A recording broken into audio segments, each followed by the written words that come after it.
오늘의 이야기는 아기 예수님의 탄생과 동방박사의 경배 이야기예요. 오늘 이야기의 주인공들인 동방박사들은 누추한 곳에 연약한 아기로 오신 예수님께 경배를 드리는 이야기가 오늘 마태복음 2장 1절에서 12절의 말씀입니다.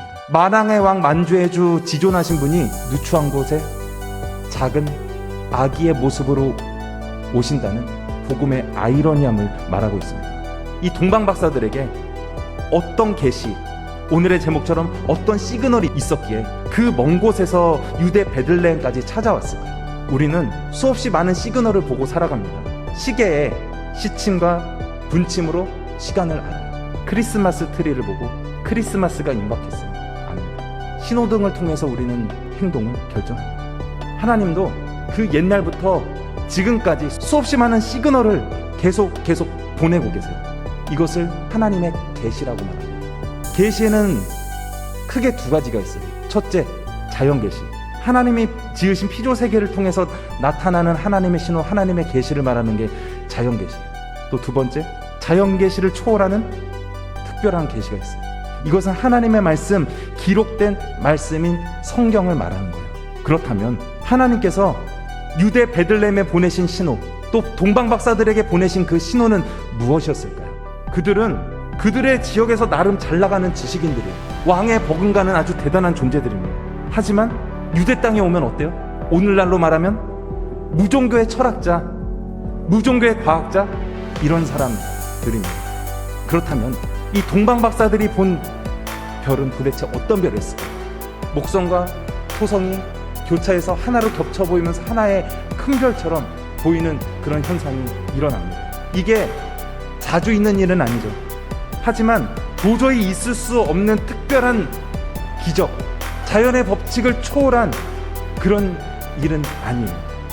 만민들이 볼 수 있었던 현상이었을 것임을 말씀드리는 것입니다. 저는 여기서 동방박사들의 비범함을 일반적인 자연현상이 아니라 이거는 하나님의 시그널이다, 계시이다 라고 그것을 깨닫는 지혜가 그들에게 있었다는 거죠. 아마도 그들은 많은 문헌 연구를 하면서 유대인의 성경을 읽었을지도 모릅니다. 그런데 더 대단한 것은 깨닫고 900km의 거리를 오는 그 엄청난 위험을 감수하는 그 실천을 하였던 그들입니다. 우리는 진리를 깨달아요. 말씀에 아멘합니다.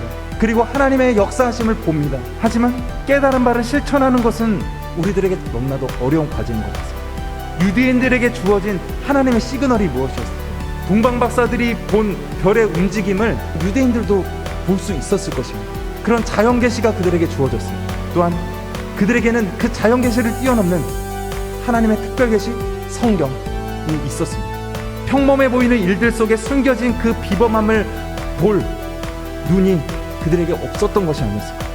수없이 많은 하나님의 시그널이 이미 주어진 그리스도인들은 하나님의 역사하심을 잘 인식하지 못해요. 이 헤롯은 악의 끝판왕입니다. 자신의 통치를 위해서 아내와 아들과 장모와 처남을 다 죽여버린 인간이에요. 그는 죄 없는 아기들을 대량 학살하는 악의 결정체입니다. 이런 악인들이 횡행하는 가운데서도 우리의 신앙 고백은 이것입니다. 의의 최후 승리와 영생을 믿습니다. 그 증거가 오늘의 주인공들인 동방의 박사들, 마침내 그 먼 길을 달려와서 아기 예수님께 나와 경배를 드려요. 그런데 경배 드리고 난 후가 문제예요. 헤롯에게로 진짜 돌아가면은 어떻게 돼요? 그래서 아기 예수님이 계신 곳의 그 위치를 알려주면 어떻게 돼요? 그들도 죽고 아기 예수도 찾아서 죽일 것입니다. 여기서 하나님의 특별한 보호하심이 나타납니다. 12절의 말씀. 그들은 꿈에 헤롯에게로 돌아가지 말라 지시하심을 받아 다른 길로 고국에 돌아갑니다. 하나님은 하나님의 시그널을 보고 깨닫는 사람, 또 깨닫고 나아가 경배하는 사람의 삶을 보호하시고 책임지십니다. 우리에게는 하나님의 특별 계시인 성경이 하나님의 시그널입니다. 밤하늘의 별이 하나님의 시그널일 수 있어요. 오늘 피었다지는 이름 없는 꽃들 속에서도 하나님의 생명, 하나님의 역사를 볼 수 있습니다. 그 하나님의 은혜로 살아가는 저와 여러분들이 다 되시기를 간절히 소망합니다.